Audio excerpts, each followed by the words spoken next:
The Nintendo Wii was the modern gold rush of game systems in its generation. With over 1,500 games and over 100 million Wii systems sold, the game system had a wide reach and a large variety of titles. Notably more ambitious titles than most systems during its generation. Just about every company out there had to have its brand plastered all over some shovelware game intended for mass consumption, or some idealistic developer out there would look at the Wiimote and imagine a world of new possibilities to provide players with newfound immersion. Personally, I love the Wii, and I think when enough time has passed, the association with shovelware will fade, and more players will appreciate the uniqueness this relatively minor upgrade from the GameCube had to offer the world. This game started off with the idea of using a flashlight to explore a dark world. Now, the trailer of Fragile Dreams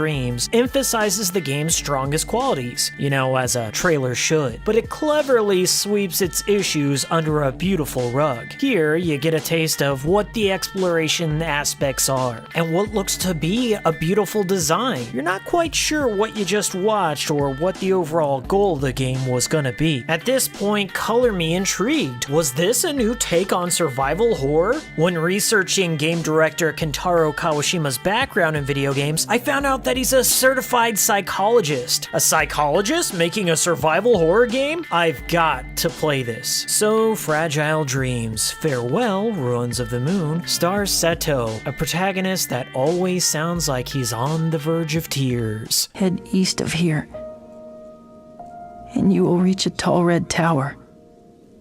I can't promise, but there you might find other survivors. Ah, Jesus. This is the protagonist we're stuck with. Now, I've racked my brain and I've beaten this game, and I still can't think of one positive attribute that I can give to Seto. He's just a lonely guy that's desperate for any kind of attention that comes his way. Wandering around alone? Looking up at the moon by myself? I'm sick of it! Even still, it's easy for the player to empathize with his given situation, as he just lost his grandfather, which just so happened to be his only companion in the desolate post-apocalyptic ruins of Tokyo.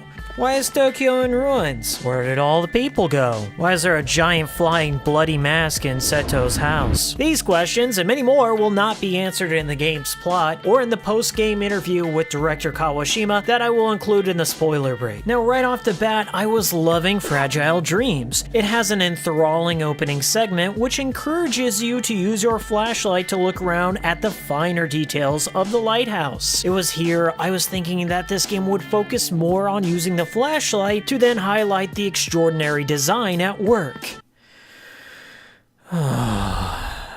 The flashlight and the camera are terrible. The position of the flashlight snaps all over the place, and this is a big deal because the flashlight also turns the camera and Seto's body at the same time. If you ever want to play this game, just make sure your sensor bar is properly calibrated before you start and turn the sensitivity of the Wiimote way the fuck down. Even in the perfect environment, you're still gonna experience weird hiccups in the control where Seto won't turn the way you intended, and this is especially true during battles. If you dislike how the camera and flashlight work now, do yourself a favor and just stop playing, because it doesn't improve from here. Just a fair warning. Side note, if you are looking for a game that handles the flashlight mechanic a little better, then check out my review of Silent Hill Shattered Memories for the Wii. I think you'll have a better time with that one. With that said, I'm just a sucker for good atmosphere, and in the past I've been able to overlook control issues if I find the world to be entertaining enough. Well, I will share that the game does provide some interesting objects and setups in the story that compelled me to deal with the camera issues, and that may seem like I'm recommending this game out there to you, but I'm not even close to being done here.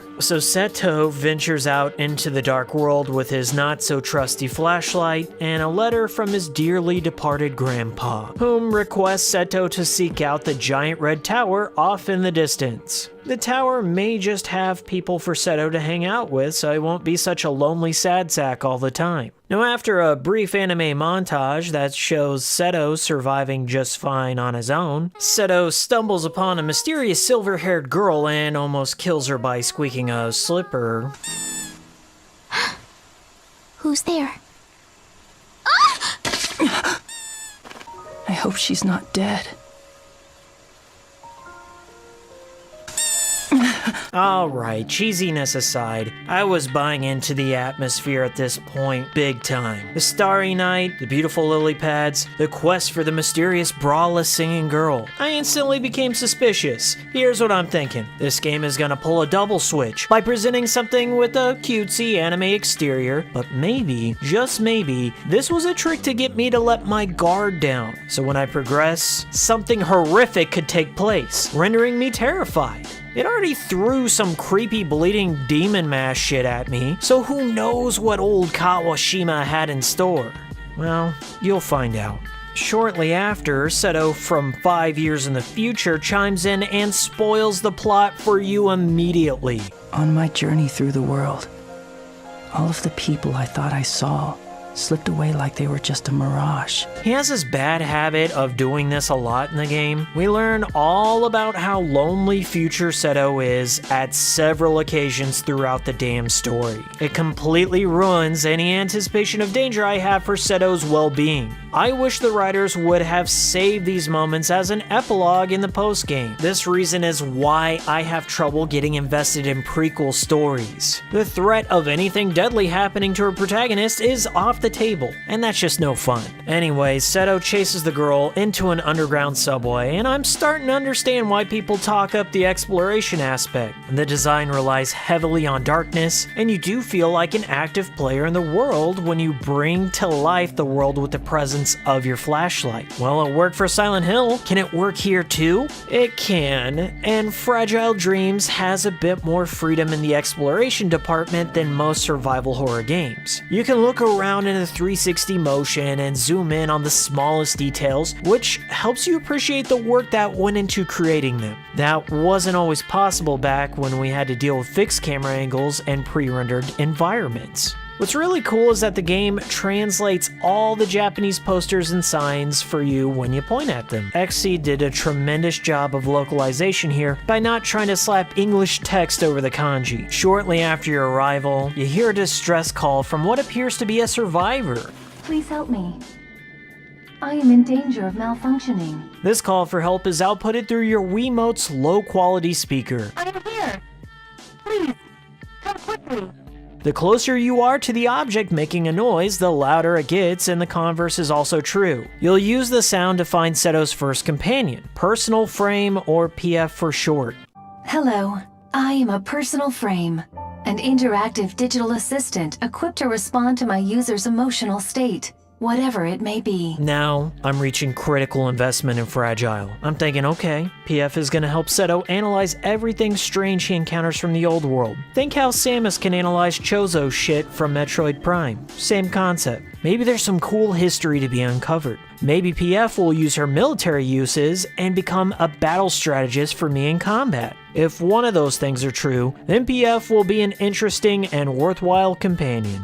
Remember these words. Alright, so PF suggests that Seto take regular breaks at campfires that he encounters. This seems like a reasonable concept, but she doesn't elaborate how many times you'll be doing this. The campfires are a huge component of this game. They are littered everywhere. There's absolutely no reason to fret about losing progress, as you'll encounter one just about every 3 feet or so. The campfires are like a Swiss Army knife for a bad reason. You recover your HP at them, save your game, appraise mystery items, listen to sad stories, manage your inventory, and then there's the item merchant. Well now, this is a rare treat. It's not every day I chance upon someone. The item merchant is hands down the most compelling and interesting fucking character this game has to offer, and it's a damn shame that they waste his potential later on. You get this upstanding proper butler that wears a mascot chicken head that's missing an eye, and to top it all off, you can barely make out 2 glowing red eyes coming out of his beak hole. He's pushing around a stroller full of random junk. Who is he? What is he? Where does he come from? I don't know, but he looks like he has some very tasty candy, so I'm gonna go ahead and take that. So the merchant will sell you weapons, healing items, health upgrades, and cat toys in exchange for yen. He will also buy up your junk and precious metals that you find. The weird part is, outside of a couple of instances, his appearance at the campfires is totally random. Sometimes he would appear for me at a campfire frequently, and other times it would take me 8 sittings in a row for him to show up. Don't ask me how he works, but he'll often appear at times when you don't need him to, and you're just looking to dump off junk in your suitcase. It's a really weird way of having an item store in a game. I can't help but think it was handled so much better in Resident Evil 4. In that game, save spots and item merchants were separate things. If I needed to sell off junk or buy weapons, I could go to the mysterious merchant and sell him things at a high price. And if I needed to save the game, well, I could find a typewriter. If I ever needed to dump off objects, well, I got a suitcase that I carry around. In Fragile Dreams, they cram everything into one, and you have to tell the merchant to fuck off occasionally if you're just trying to make a quick save. In retrospect, they should have just given you a whistle or some way to summon him when you needed him. Feel free to ask should you ever have any need for my services. So as you explore the world, you'll have various enemies to fend off that impede your way to progress. These enemies in the game fall into 3 categories: ghosts, animals, or robots. Cannot be confirmed. You will be removed. If the ID cannot be confirmed, you will be removed.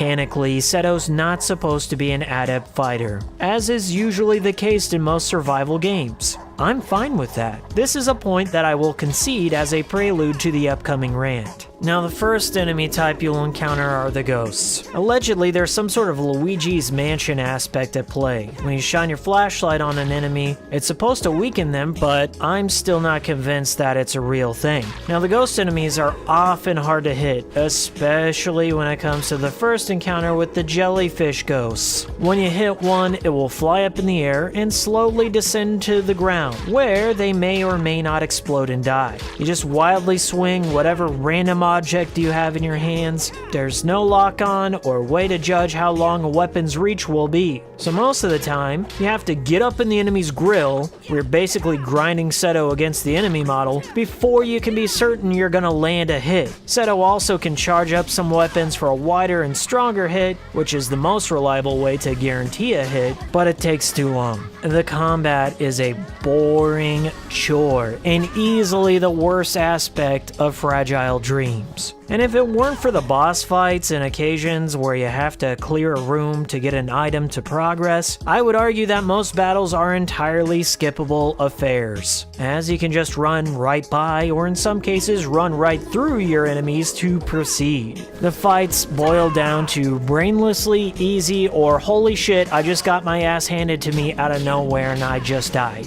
There's no way to analyze the strength of your opponent via PF. Why do I have this thing again? It's all trial and error. Seto does have a life bar, which is determined by this neon light and his current level. When you're low on health, Seto rubs candy into his wounds to heal. Enough said. As mentioned, there's a leveling system, and as far as I can tell, it doesn't make a huge difference to your success in this game, because most boss fights in this game have easy attack patterns and yield enough experience to make up the difference for all the stuff you didn't grind. Seems like every third battle you get into, your weapon will break at the end of it. Now, thankfully, the developers wait until just after a battle to break your weapon, so you're not stranded during boss fights. But it's really annoying to have to get rid of your broken weapons and swap it out, which is a mini rant within a bigger rant. Alright, let's do this. When a weapon breaks, you can still use it, but it is weakened significantly and you can no longer use combos. You're gonna need to swap it out. Weapons take up a large section of your inventory, especially early on in the game. However, you cannot get rid of a broken weapon unless you have a replacement one to swap it out. So you have to go to the campfire, dig into your briefcase, or buy one from the merchant. For some reason, you cannot equip items at the campfire. So you have to buy a new weapon, exit the campfire, equip the new weapon, trash the old broken weapon, and rearrange your inventory every time a weapon breaks. This is stupid.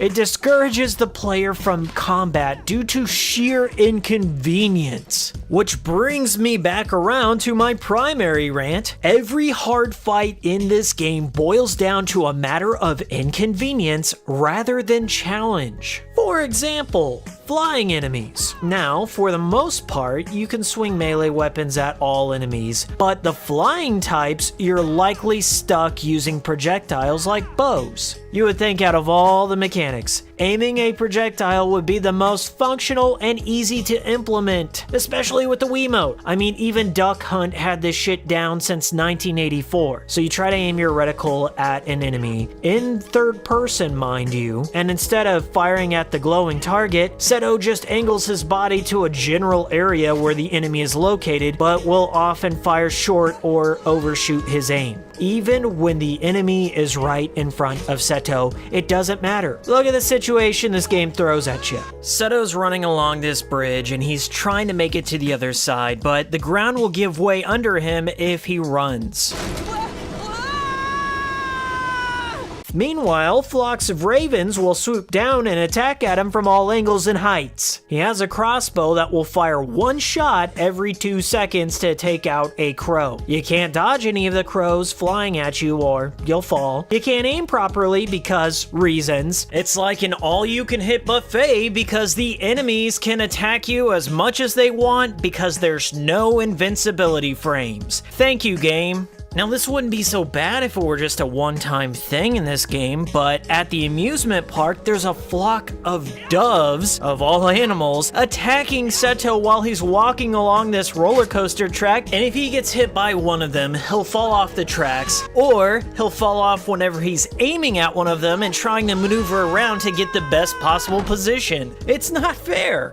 Just run. Now, enemies can drop items on occasion, but they're never anything too important, so I wouldn't worry about collecting them. Picking up items is just another inconvenience on the road to many inconveniences you will face in this game. If you pick up an item, chances are it will be a mystery item. They will take up place in your inventory, and you guessed it, you have to trek back to the campfire to appraise it. Speaking of the inventory, it's kind of a shittier version of the briefcase from Resident Evil 4, wherein you have to play Tetris in order to make everything fit. There's so much junk and mystery items in Fragile Dreams that it's hard to determine what items will be necessary for you to lug around and what items you can throw away. The sad fact is, most important items in this game only have one use. Then they just end up taking space in your inventory, never to be used again. In games like Silent Hill or Resident Evil, the developers had the foresight to throw away these items when the protagonist was finished with them, such as a key. They just throw it away on the spot. Here, each new item is just another piece of junk and another trip to the campfire. Welcome to the post-apocalyptic world of padding. I hope you enjoy your stay. If you're willing to dig beyond the flaws of the battle mechanics and the inventory management, you'll find some scarce brilliant moments scattered throughout, but that is not a recommendation of this game, okay? There are some things to love about Fragile Dreams, but there's not as many things to love about Fragile Dreams as there are to hate. The most notable aspect is how well crafted the sound design is, and I would say that some of the soundscapes found in Fragile Dreams come close to echoing a Yamaoka game, and how well they pay into the atmosphere. The soundtrack has many melancholic and atmospheric tracks that pay into the lonely mood that they were going for. Outside of battles, you'll hear mostly the echoes of the decayed structures Seto traverses.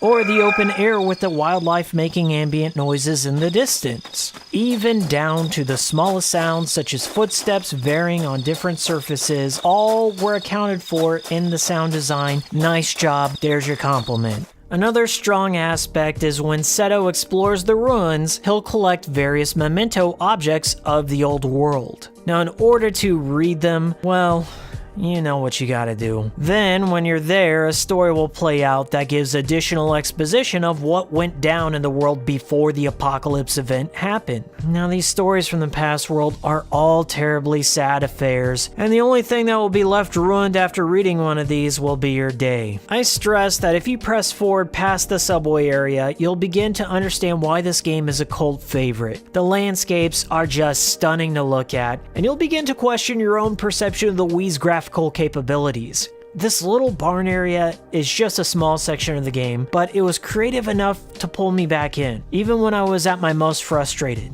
If you purchased a cat toy from the merchant, you can equip it and wave it around at one of the stray cats out on the field. Once the cat approaches, Seto will kneel down and pet it. The cat will now appear on your map and follow you for short distances. And later on in the game, you get cans of cat food to feed the strays that you encounter. Now maybe you're wondering, why exactly do I need to befriend all these stray cats? Now my untested theory is that it only affects a very, very small cutscene in the game. If you played with a lot of cats along the way, they'll show up for a brief moment in this cutscene.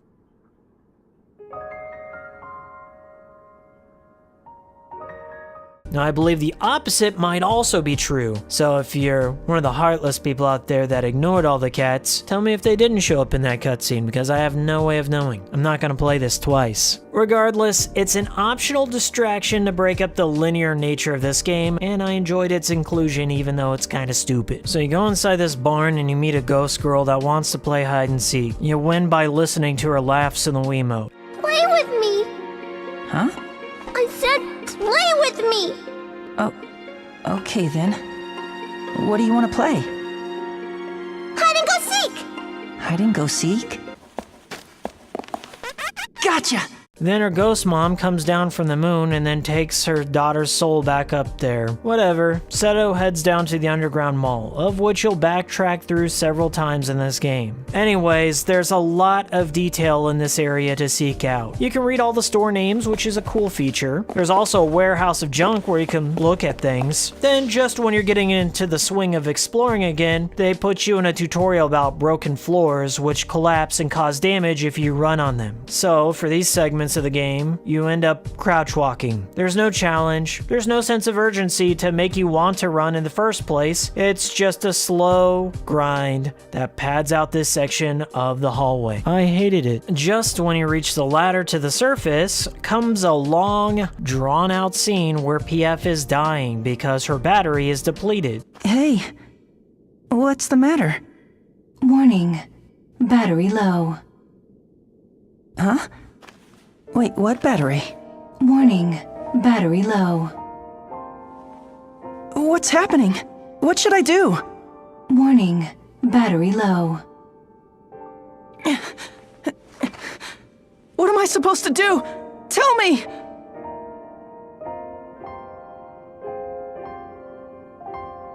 Battery has been depleted. Now I know this is supposed to be a sad scene, and I'm not a heartless person, but it doesn't feel earned at all. I just met this talking backpack thing an hour ago, and now I'm supposed to have an emotional connection with it? Why didn't PF mention that her battery was getting low? Ever. I'm sure that Seto could have salvaged one from somewhere. Don't tell me he was too ignorant to know about batteries. He has them in his flashlight at the beginning of the game, and they never go bad. I know he's got some super batteries kicking around in that lighthouse. This dead battery motif is carried throughout the game as a cheap plot device a couple of times further. It's really stupid, and it's never explained. Upon climbing the ladder, Seto ends up in the Lunar Hill Funland, an abandoned amusement park in a really cool setting. Here, he meets a strange boy named Crow that immediately steals Seto's locket filled with the mementos of his dead homies. Well, ain't this a pretty trinket? Looks valuable, too. Hey, that belonged to Grandpa!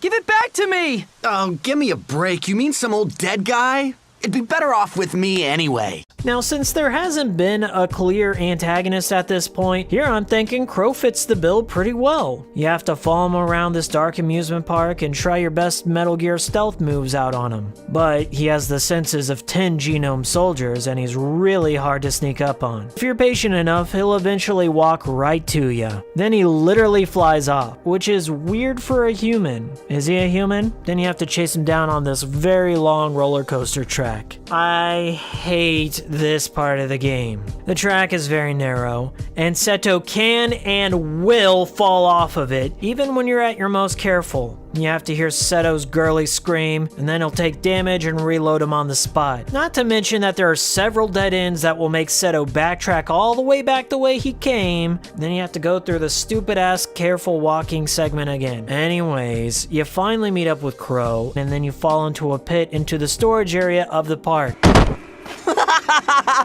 You fell right into it. How lame is that? After making his way through the underground, Seto ends up having to square off against that evil mask from before. This is the first real boss fight in the game, and I really wish there was more to say about it. All you do is just run around in a circle and poke the red spot until it dies. Crow loses his balance, falls off the Ferris wheel, and gives up the locket. Hooray. Turns out Crow isn't such a bad guy after all, and then he and Seto become friends. And then, just like friends do, Crow kisses Seto on the lips. Well, thank you.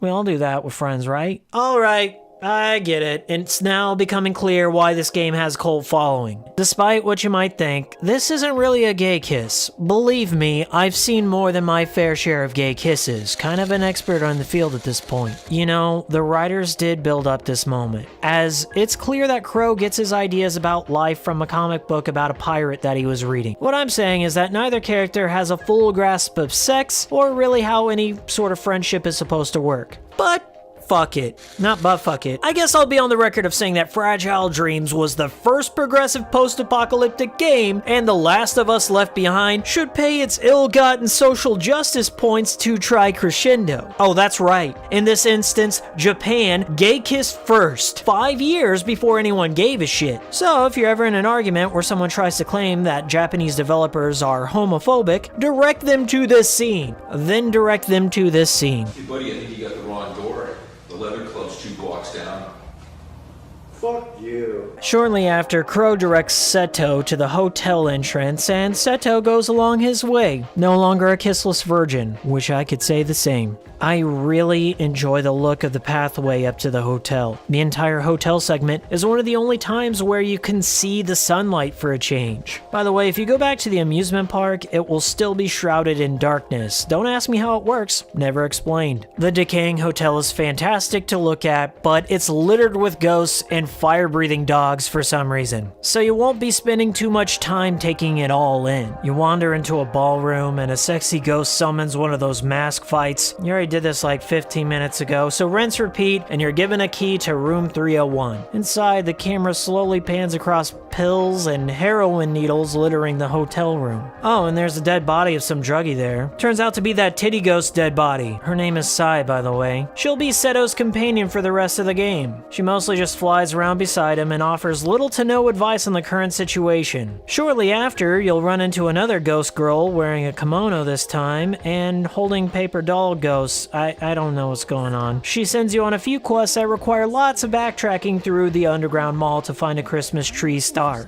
I'll give it credit, this section of the game is kind of creative, as you'll find a special flashlight that reveals hidden graffiti on the wall that will then clue you into the location of the star, and will build some disturbing background about the suffering person that wrote this graffiti. That's cool. You find the star, and the girl now requests a moon from the amusement park. You backtrack and get it. Then she wants a ring, which luckily is in the hotel. You go to this room, and there's an evil tree demon that shoots out ghosts. Why is it there? Why does it have the ring? Never explained. Just shoot it with a bunch of arrows, get the ring, and go back to the ghost kid. Her name is Chio, by the way. Inside the room is an old lady that's still alive. That's also Chio. It's also Chio? What? How does she have a ghost if she's still alive? Why is the ghost a child? Shouldn't it be an elderly lady ghost? Is this a director's cut kind of ghost? Ghost Chio gives a speech basically saying that there's no point to growing old because the days just get monotonous and there's no more adventures to go on anymore, so why bother living? Kill yourself, Seto. She basically says that. And then she dies because she's been holding on this whole time for that ring. Regardless, Seto and Sai head up onto the roof and just chill. They're talking about life and death. Oh my god, a cat shows up and they decide to follow it for no reason. But it leads them to a ladder. A really long ladder.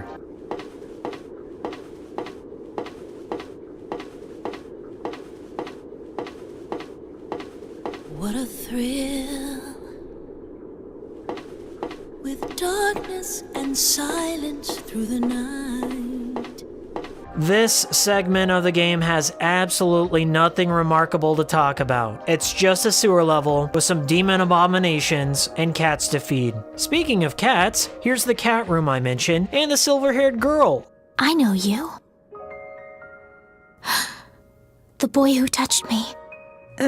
It wasn't like that. I only meant to...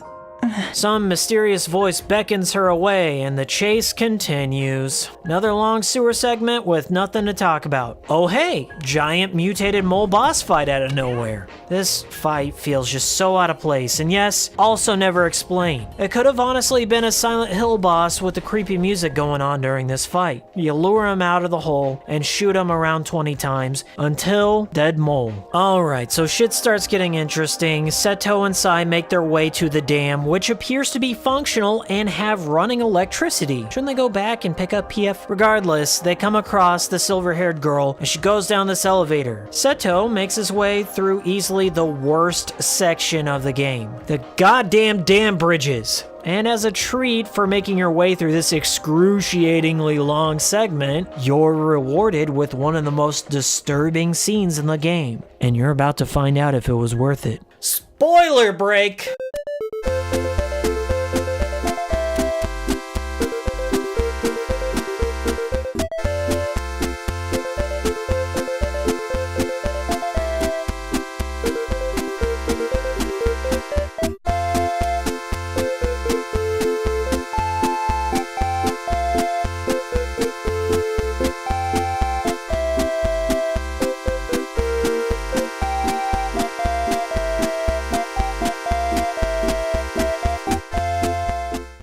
You discover the merchant's home within the dam, and it turns out he was a robot that's been gathering junk for a dead baby that he refers to as the princess. Let me repeat that. Robot gathers treasure, dead baby. What? Who's there? Did you receive permission to enter the princess's room? I didn't. I'm so sorry. I was just... Get out this instant! You are in the princess's room! This place is not open to the likes of you! Get out! The guy's not listening to you. Let's get out of here while we can. Be gone, you vermin! Get out and never come back! Finally, I was hoping that the crazed robot merchant was gonna be the big payoff that I so desperately wanted. I dealt with so much frustrating shit, guys, you have no idea. I wanted the merchant to be the antagonist, because I'm 10 hours in and there's still no big baddie. I guess besides that mask thing that keeps showing up. But that's not good enough. It would have been refreshing to see the merchant go all out to protect the dead baby. No holds barred, just insane chicken robot thing. But no, just minutes after, he apologizes for his behavior, and besides just a couple of quick expositional sentences, the merchant and the dead baby's arc are completely dropped, never to be brought up again. Why? What the fuck is going on here? You had the prime opportunity to spin this game into an unforgettable classic, and you blow it. Moving on. Seto goes into this room to find Crow sitting next to a bunch of dead robots. Don't worry, there wasn't any epic battle or anything cool that happened. He just wandered in here conveniently on his own. You guessed it, just like everything else, Crow's a robot too. Wouldn't you know, his battery is depleting, and luckily for Seto, he just showed up in time to hear Crow's final words. You know, you're the first real friend I ever had. You are my number one friend. My best friend. My best friend. My best friend. My best friend.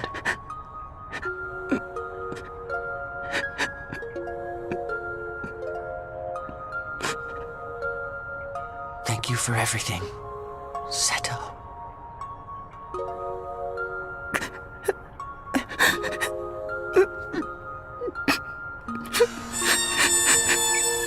I can't accept this writing as anything but bad. I won't. Seto's in an operational dam with running electricity. Couldn't you just plug him into the outlet? There's similar robots strewn all about on the ground. Couldn't Seto check one of them for a battery? The high quantity of them all being in one place, you'd think there'd be some spare parts nearby. A few rooms over, there's even functioning robots that attack Seto. Couldn't he just steal one from one of them? This is truly the most tragic element in this game. Why don't you know how batteries work? He and Sai come across a ham radio where he finds out there are other lonely boys out there like him in the world. And then this plot line is dropped. Okay. And they also find out that the silver-haired girl is being used as some sort of experiment called the Glass Cage Project. But more on that later. Outside the dam, they encounter a giant talking robot mecha. Who built that thing? Why does it have a giant glowing spirit brain weak point that is never explained? The boss fight is a joke, and the aiming makes no sense. I aim away from the brain, and I land every hit. Okay, game. So here comes the rushed last act of the game. Seto and Sai come across a crumbled passageway with an obvious gap that you could crawl through.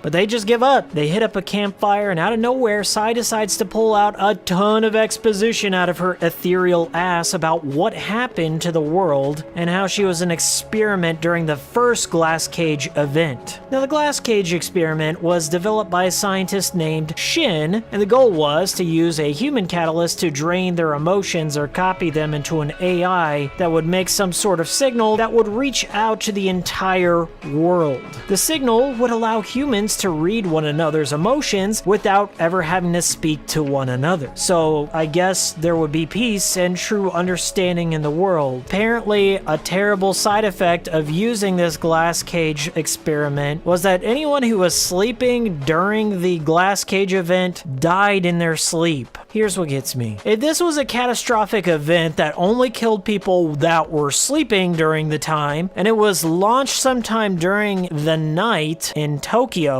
wouldn't other people in other continents be alright? I mean, there's a 13-hour difference between Japan and New York alone. It would be afternoon in New York. What about insomniacs? What about night owls? Were the jellyfish asleep during this time? I don't know about you, but if I heard some widely publicized event like an emotion wave that was about to go off in Japan that would give me psychic abilities by the end of it, I would have trouble sleeping through the event. Oh look, another cat. Let's follow it. Once again, MacGuffin Cat leads you to the third and final creepy mask fight. It's revealed that these masks were a defense system put in place to protect the Glass Cage experiment from harm. And it seems like a pretty shitty form of defense when you think about it. Why didn't they cover up that glowing red spot? Seems like a design flaw. Does that blood dripping out of the mask have a practical application? Why not just use your humanoid models like Crow? Seems like he would have much more useful battle capabilities, you know, being able to fly and infiltrate an enemy's base like the Terminator by posing as a human. After the fight and 15 hours into this game, you finally encounter the true antagonist, Shin, the scientist behind the Glass Cage. He can float, but he's not transparent, and he's missing the glowing purple stuff that the ghosts have, so I guess he's not a ghost. He tells you that he's going through through with the glass cage experiment and you can't stop him. And then he ghost phases out. Now the rescue mission is on and you make your way through these labs where you begin to learn about size, time, being in an experiment, and not much else. This last stretch of the game is the most tedious, especially if you've just been trying to run by all the enemies to get through the story to move things along. Take this hallway for instance. It's filled to the brim with robots. These robots have huge, solid hitboxes that prevent you from just slipping by them.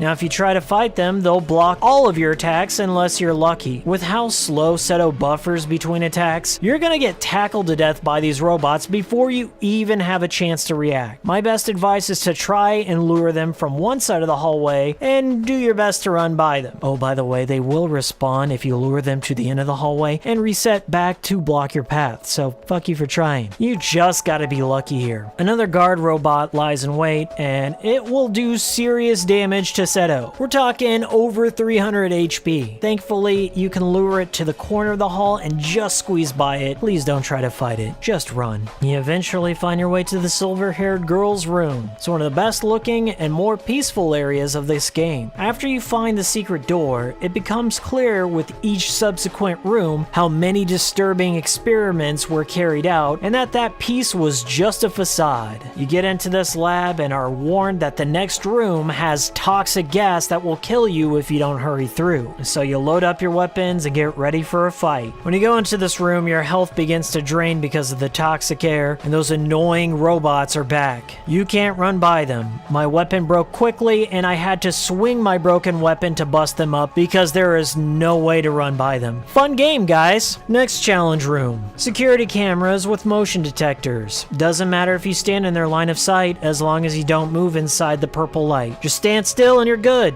One of the lamest stealth missions I've ever experienced, second only to the amusement park. Alright, so here it is, the last experiment room. This has gotta be the disturbing revelation that I've been waiting for. There's been so many red herrings along the way and pent up frustration.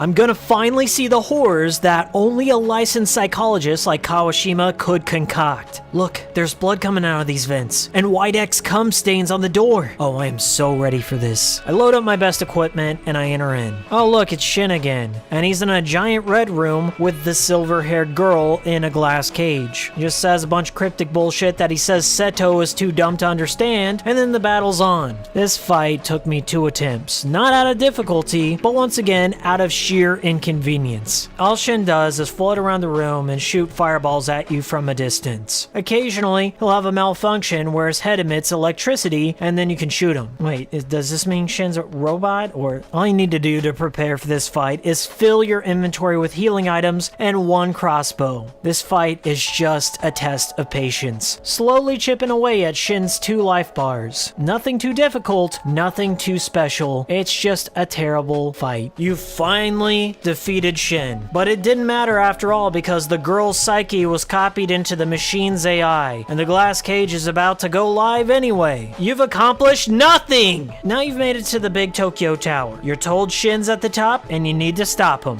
Every other level of this tower has the same robots that will block your path and do a shit ton of damage. Downside is your weapon will break with how many of them you have to fight. The best way to deal with them, I found out by pure accident. You have to cheese them to the edge of the platform and swipe at the air with your broken weapon, and then you can land hits on them in safety. If I didn't discover this glitch, I would have rage quit this game because this was just too much at this point. Now along the way up the tower, Seto hears the voices of his former acquaintances, except for the barn girl. I guess she's on the moon with her ghost mom and her voice can't reach him. No explanation is given why these robots have spirits or souls. Just go up the tower. This is it, the final showdown. So Seto asks Shin why he wants to kill all the people everywhere, and Shin just says, "You're stupid, and talking is pointless." Seto is tired of being the mayor of Lonely Town and decides to take down Shin once and for all. Pretty much the same exact fight and strategy energies as before, but this time with the blue laser occasionally. When Shin is defeated, he begins to tell a story about how he was just a misunderstood genius trying to bring peace when he created the Glass Cage Project. He became the first test subject in secret, and he used his power so he could read human emotions. Then he found out everyone around him was an asshole and just jealous of him for being smart, and made his life miserable. I guess he thought instead of looking for a cure, it would be a smarter idea to give this power to everyone else, instead of just curing himself. What's weird is he never once used this power in the game to his advantage against Seto, just never explained. Sai flies up to Shin and tells him that she thought he was a nice guy for giving her candy just before he experimented on her body in horrific ways. Oh, and by the way, Shin, I love you out of nowhere. Oh, wow! Shin then reveals that the only emotion he couldn't sense with his power was love. That's right. Shin is the most emo antagonist ever conceived. He destroys the AI behind the Glass Cage Project, and he and Sai say farewell as they runs into the moon. Seto and the silver-haired girl finally exchange names. Her name is Ren. I guess she was named after Shin's favorite John K. cartoon. Who was she? Who gave birth to her? Who gave birth to Seto, for that matter? Where are his parents? How are there still survivors in this world? The plot holes then say their farewells and then disappear into the moon. Epilogue. Seto is alone again.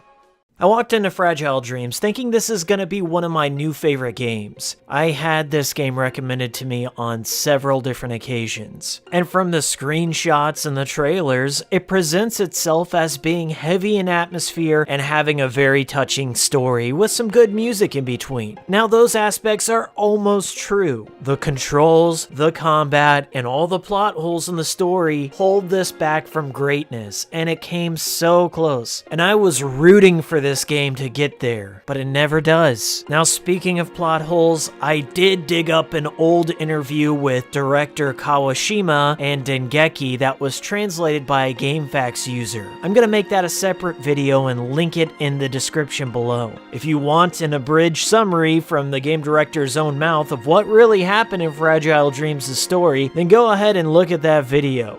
It's a doozy. I want to thank you guys for hanging with this video. It was a very long process to make this one happen, but I just had so much to say, and I was really hoping it would pan out.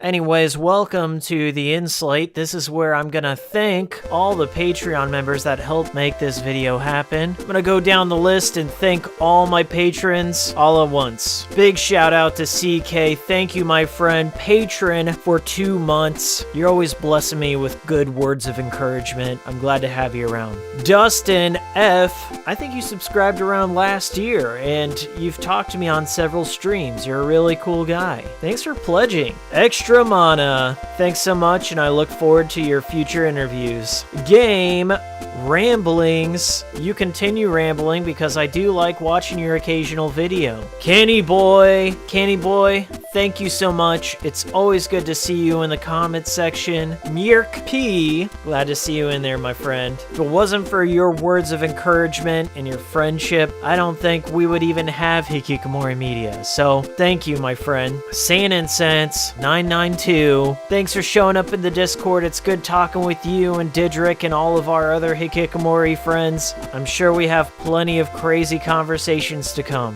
Thor High Heels, a more talented man than I, thank you so much. Go check out his videos. William H, a new patron, welcome to the Hikikomori Dawn tier. Gonna have a patron exclusive video up shortly after this one. Hope you stick around and check it out. Just a big overall shout out to all the patrons of Hikikomori Media. I'm so close to my first goal. I'm gonna upgrade my audio interface for my computer with that, so all of my videos are gonna start sounding better in a couple of months. This is just amazing to see the downpour of support that I've been getting. I want to put out the best stuff I can and make everything better with each new video. So I hope you're seeing that. Anyway, guys, thank you so much. I'll see you all next time.